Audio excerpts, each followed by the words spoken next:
ஹரே கிருஷ்ணா. பரம் ஜெயதே ஸ்ரீகிருஷ்ண சங்கீர்த்தனம். ஜெய் ஸ்ரீல குருதேவ். ஸ்ரீமத் பாகவதம் 2ஆம் ஸ்கந்தம். அதில் சதுர்ஸ்லோகி அந்த பதங்களை பார்த்துக்கிட்டு இருக்கிறோம். உணர்வுகள் பற்றி பார்க்கலாம். உயிர் வாழிகளில் உயர்ந்த வாழி மனித உடல். இது கிடைக்கிறது அபூர்வம். மற்ற உடம்புகள்லாம் கிடைச்சதுன்னா அதிலிருந்து தன்னுணர்வு இறை உணர்வுக்காக முயற்சிக்க முடியாது. இதில் முயற்சி பண்ணலாம். அதனால் மனித சரீரம் வசத்தி. இந்த மனித சரீரம் கூட புலன்களால் அனுபவம் கிடைக்கிறதுனால இந்த சரீரத்தை விட புலன் வசத்தி. புலன்களுக்கு அனுபவம் என்னதான் கிடைச்சாலும் மனசு ஈடுபட்டால் தானே நுகர முடியும். அப்போ மனம் அதை விட வசதியாக இருக்குது. மனதுக்கு நல்லது கெட்டது தெரியாது. புத்தியால் அது கட்டுப்படுத்தப்படுது. அப்போ புத்தி இன்னும் உயர்ந்ததாக இருக்குது. இந்த புத்தி சூட்சுமமானது. இது ஆத்மா இருக்கிறவங்களுக்கு அது வேலை செய்யுது. பைத்தியங்களுக்கு புத்தி வேலை செய்யாது. தூங்கும் போதும் புத்தி வேலை செய்யாது. ஆனால் ஆத்மான்னு ஒன்று இருந்தால் தான் புத்தி அப்படிங்கிறதுக்கு மதிப்பு இருக்குது. அப்போ ஆத்மா தான் வசதி. இந்த ஆத்மா ஜீவனுடைய தன்மைகள் அதில் இருக்குது. இதுகளுக்கு உணர்வு அப்படிங்கிறது பரமாத்மா கிட்ட இருந்து வருது. அப்போ ஆத்மா மட்டும் பரமாத்மாவுடைய தொடர்புடையது. அப்போ பரமாத்மா உயர்ந்தவர் அப்படிங்கிறது தெரியுது. ஆத்மாவோட பரமாத்மா உயர்ந்தவர். பரமாத்மா பகவான் ஸ்ரீ கிருஷ்ணருடைய பிரதிநிதி. பகவான் கிருஷ்ணனை அடையிறதுக்காக பரமாத்மா எல்லா ஜீவர்களுக்குள்ளேயும் அமர்ந்து இருக்கிறார். அவர் இன்னும் உயர்ந்தவர். அப்போ உணர்வு அப்படிங்கிறது தான் நாம் ஆத்மா அப்படின்னு சொல்கிறோம். ஆத்மாவில் இருந்து உணர்வு உண்டாகுது. அதில் மாற்று கருத்து இல்லை.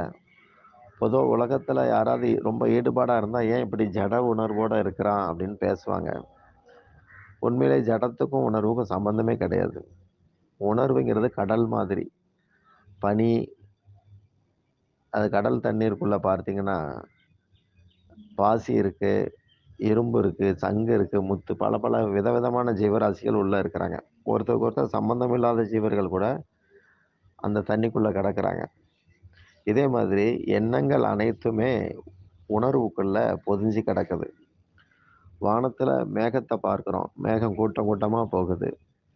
இதே மாதிரி காற்று அடிக்கிற போது அதில் தூசிகள்லாம் போகிறத பார்க்குறோம். இதே மாதிரி எண்ணங்கள் உணர்வுக்குள்ளே அடங்கி இருக்குது. பௌதிக எண்ணங்கள் அத்தனையும் உணர்வு அப்படிங்கிற வானத்தில் இருக்கிறதாக நாம் புரிஞ்சுக்கலாம். காற்றை பார்க்க முடியாது, ஆனால் அதில் தூசிகள் இருக்கிறத பார்க்குறோம். வானத்தை பார்க்க முடியாது, ஆனால் அதில் மேகங்கள் இருக்கிறத பார்க்குறோம். இதே மாதிரி ஆத்மாவை பார்க்க முடியாது, ஆனால் அதில் உணர்வும் எண்ணங்களும் நிலைச்சிருக்கிறத பார்க்குறோம். ஆத்ம அறிவு புரிஞ்ச பிறகு பரமாத்மா நாராயணரை பற்றி தெரிஞ்சுக்கலாம். அதுக்கப்புறம் பகவான் ஸ்ரீ கிருஷ்ணரை அறியறதுக்கு முயற்சிக்கணும். அதுதான் வாழ்வின் வெற்றிகரமான நிலை. பல விஞ்ஞானிகள் உணர்வுக்கு காரணம் பௌதிக மூலப்பொருட்கள், பௌதிக எலமெண்ட்ஸ் அப்படின்னு சொல்கிறாங்க. இதில் உண்மை கிடையாது. நாம் எங்கேயோ இருந்து நாம் உண்டாகலை. புதை பொருட்கள்லேருந்து வந்த மாதிரி நம்மளை நினைக்கக்கூடாது. நமக்கு தந்தை ஒரு நபர், அதே போல் பரமான தந்தையும் ஒரு நபர். சீனாவில் கன்ஃபியூசியஸ் அப்படின்னு ஒரு தத்துவ ஞானி இருந்தார். பெண்களுக்கு ஆத்மா இல்லைன்னு எழுதியிருக்கிறார். இப்படி உலகம் பூரா இது மாதிரி புகழ் வாய்ந்த அறிவாளிகள் இருக்கிறாங்க.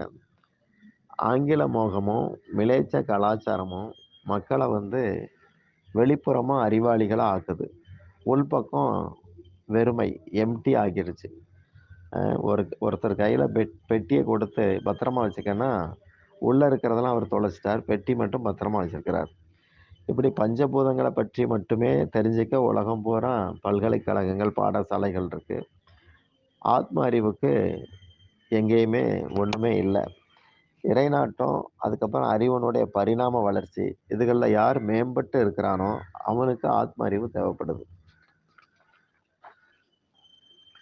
உலக அமைதிக்காக ஐநா சபை அப்படின்னு ஒன்று அமைச்சிருக்காங்க. அவங்க அமைதிங்கிற பேரில் மக்கள் பாடுபட்டு சேகரித்த பணத்தெல்லாம் வாங்கி வச்சுக்கிட்டு கூட்டமாக உட்காந்து அடுத்த சண்டையை எப்படி போடலாம், எப்படி அணுகுண்டு தயாரிக்கலாம், இப்படி மறைமுகமாக, அதாவது வெளியே கை கொடுக்குறாங்க, மறைமுகமாக இதுக்கு திட்டம் தீட்டிக்கிட்டு இருப்பாங்க. மனித உள்ளம் உள்முகமா திருப்பப்பட்டா மட்டும்தான் வேற்றுமையில் ஒற்றுமை அப்படிங்கிறது சாத்தியம். அது கலிகாலத்துல நாம சங்கீர்த்தனத்தால தான் நடக்கும். வெளிப்புற அறிவு தேவையில்லாததுன்னு சொல்லப்படல. அத மட்டுமே சேகரிக்கிறது, ஆத்ம விசாரத்த புறக்கணிக்கிறது. இது எப்படி இருக்குன்னா, உள்ளும் புறமும் குப்பை கூளங்கள மட்டும் சேகரிக்கிற மாதிரி இருக்கு. ஒரு குடிசையில வசிக்கிற ஒரு பாமரன் தெருவுல அலைஞ்சு குப்பைகள, கூளங்கள, பழைய பாட்டெல்லாம் அள்ளுறான். துண்டு துணிகள்லாம் சேகரிக்கான். இதுல அவனுக்கு ஜீவனம் நடக்குது. அந்த தொழில்ல அவன் சில நியமங்கள வச்சு அதுபடி வாழ்வான். அது தன் கடமை அப்படின்னு நினைக்கிறான். இதே மாரி ஒவ்வொருத்தரும் இருக்கிறாங்க. தனது சார்ந்த கடமைகள்ல மூழ்கி, எதையாவது சேகரிச்சு, உள்ள இருக்கிற ஆத்மாவ மூடிர்றாங்க. உள்புறம் அன்பு அப்படிங்கிறது வெளிப்படக்கூடிய இதயம் இருக்கு. ஆனா நமக்கு தேடுதல் பூரா வெளிய இருக்குது. தேடல்கள் அப்படின்னாலே அதுல சுயநலம் தான் இருக்கு. சிறுசுல இருந்து பெருசு வரைக்கும் இப்படியே தங்கள வெளிப்புற அறிவாளியா தான் உலகம் காட்டிக்கிட்டு இருக்கு. போட்டி பொறாமை கொண்ட சமுதாயமா உலகம் மாறிக்கிட்டு இருக்குது. ஒவ்வொரு தனிப்பட்டவரும் தனது கருத்துக்கு தக்க ஒரு கூட்டத்த உருவாக்குறது, அந்த கருத்த ஏற்காதவங்க கிட்ட மோதுறது, பொருளி பேசுறது இப்படி இருக்கிறாங்க. ஒரு அறைக்குள்ள 50 பேருக்கு இலையில சாப்பாடு வச்சுட்டு 50 நாய்கள உள்ள அனுப்புனா சண்டை சச்சரவாயிரும். காது, உடம்பெல்லாம் கிழிஞ்சு தொங்கும். ஆனா அதே அறைக்குள்ள பக்குவமான மனுஷன அனுப்புறபோது பிரச்சனை வரல. அப்போ இந்த பக்குவத்த தொலைநோக்கு சிந்தனை கொண்ட சாஸ்திரங்களால தான் நமக்கு தர முடியுது. ஆற்றல் வாய்ந்த மனித சக்தி முரட்டுத்தனமான பௌதிக முயற்சிகள்ல வீணா போயிட்டுருக்கு. கிருஷ்ணர் சொல்றார், "மாத்ரா ஸ்பர்சாஸ்து கவுந்தேய, சீத உஷ்ண சுக துக்கதா" இப்படி ஒரு வார்த்தையில சொல்றார். மாத்ரா அப்படிங்கிற வார்த்தைய பயன்படுத்துறார். குறிப்பிட்ட பருவ காலங்கள்ல கோடையும், குளிரும் மாத்தி மாத்தி வர்ற மாதிரி இன்பமும், துன்பமும் நீ கிரகிக்கிறதுனால மாறி மாறி வருது. இதெல்லாம் சகிச்சுக்க. புலன் கிரகிப்பால தான் இது நடக்குதுன்னு சொல்றார். புலன்களுடைய வரம்ப மாத்திரைங்கிற வார்த்தையால உணர்த்துறார். ஒரு சாதாரண மனுஷனுடைய அபிப்பிராயமும், ஒரு விஞ்ஞானிங்கிறவனுடைய அபிப்பிராயமும் ஒண்ணு போல இருக்காது. அதுபோல அரசியல்வாதிகள், சமூக தலைவர்கள், தத்துவ ஞானிகள் இப்படி அத்தனை பேரும் மனசு, புலன், உடல் சார்ந்து வேற வேற அபிப்பிராயத்தோட இருக்கிறாங்க. ஆனா அனைவருக்கும் ஒன்றுபட்டு இருக்கிறது எது? ஆத்மா. அந்த தளத்துக்கு வரும்போது ஒற்றுமைய புரிஞ்சுக்க முடியும். அப்போ ஆத்ம தளத்துக்கு வரும்போது, குப்பை கூளங்கள சேகரிக்கிற முயற்சியில ஒரு தெளிவு உண்டாகுது. உடல்ல உணர்வா இருக்கிற ஆத்மா எங்கேருந்து வந்தது? அதுக்கு மூலம் எது? அது உடல விட்ட பிறகு எங்க போகுது? அதுக்கு சுபாவம் எதுவும் உண்டா? அதுக்கு நாயகன் யாரு? இன்பத்த விரும்பும்போது துன்பம் எங்கேருந்து வருது? இப்படிப்பட்ட கேள்விகள் தான் வாழ்க்கையில ஒரு தெளிவ தரும். நம்ம உணர்வின் தன்மைகளுக்கு தக்க வேறுபட்ட லோகங்கள்ல நாம சஞ்சரிக்க முடியும். உதாரணமா நாம எங்க சுத்துனாலும் மனசுல நம்ம வீடு அப்படிங்கிற நெனப்பு இருக்கு. எங்கேயாவது சுத்திட்டு இருக்கும்போது சீக்கிரம் வீட்டுக்கு போகணும் அப்படிங்கிற கருத்து திரும்ப திரும்ப உள்ளத்துல எதிரொலிச்சுக்கிட்டே இருக்கும். ஆனா உண்மையிலே நம்முடைய ஆன்மாவுக்கு இந்த உலகியல் வீடுகள் சம்பந்தப்பட்டது கிடையாது தான். அதனால இதையெல்லாம் வுட்டுட்டு ஆத்மா ஒரு நாள் போயிருது. நம்ம வீடு அப்படிங்கிறது வைகுண்டத்துல இருக்கு.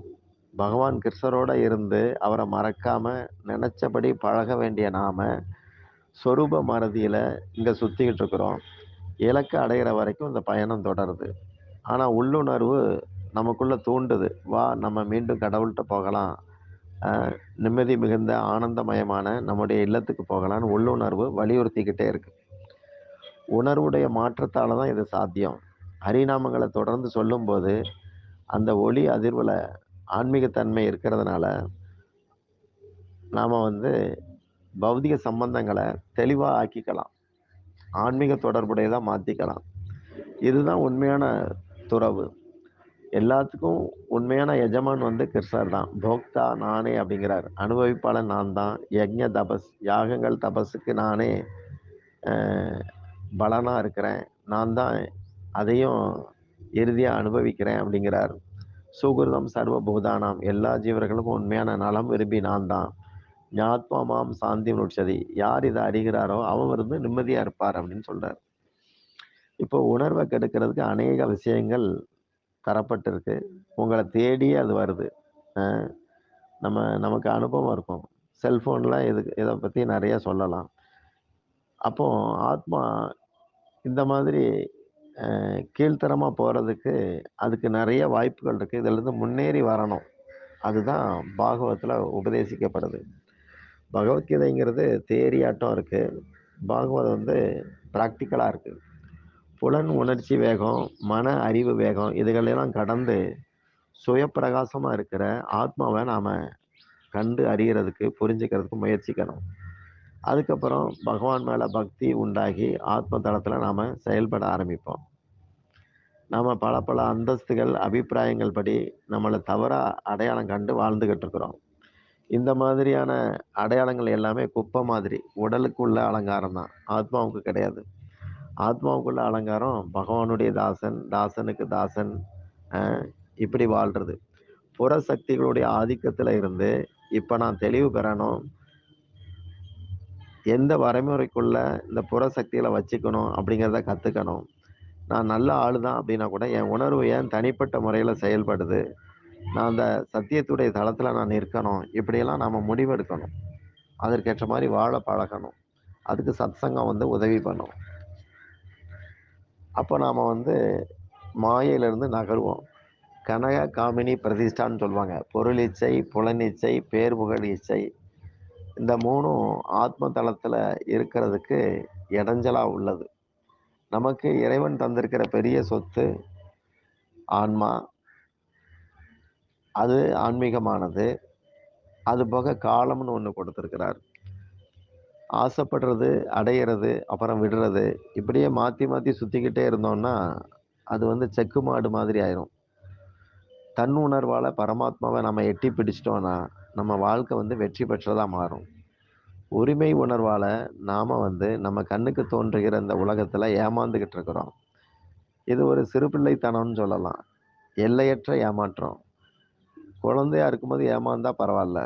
பெரிய ஆளான பிறகு அப்படி இருக்கக்கூடாது. ஒரு கண்ணாடியில எதிரொலிக்கிற பிரதிபிம்பம் உண்மை கிடையாது. உண்மை மாதிரி. கண்ணாடியில வலது கை, இடது கையா தெரியும். மரத்தின் அடிப்பகுதி மேல் பகுதியா தெரியும். கண்ணாடியில காணப்படுகிற காட்சிக்கு மூல வடிவம் ஒண்ணு இருக்கு. அதே போல பகவான் கிருஷ்ணனுடைய வாசஸ்தலத்துல நம்முடைய மூல வடிவம் அங்க இருக்குது. உண்மை அப்படிங்கிறது எல்லையற்றது. அதே மாதிரி உண்மை போன்றதான மாயையும் எல்லையற்றது. இது வந்து சம்சார கடல் அப்படின்னு சொல்லுவாங்க. பவசாகரம் அப்படிம்பாங்க. இத வந்து வத்த வைக்கவும் முடியாது, நீந்தி கடக்கவும் முடியாது. அப்ப அதுக்கு உதவி பண்ண பகவான் வந்து குருவ அனுப்புறார். இடைவிடாத கிருஷ்ணநாம உச்சரிப்பால நாம சதா அவரோட தொடர்பு கொண்டு நிஜமற்றதுல இருந்து நிஜத்தை நோக்கி பயணிக்கணும். அப்ப நாம வந்து உண்மையானவர்களா இருப்போம். அ அமைதி, ஆனந்தத்த பெற முடியும். ஹரே கிருஷ்ணா.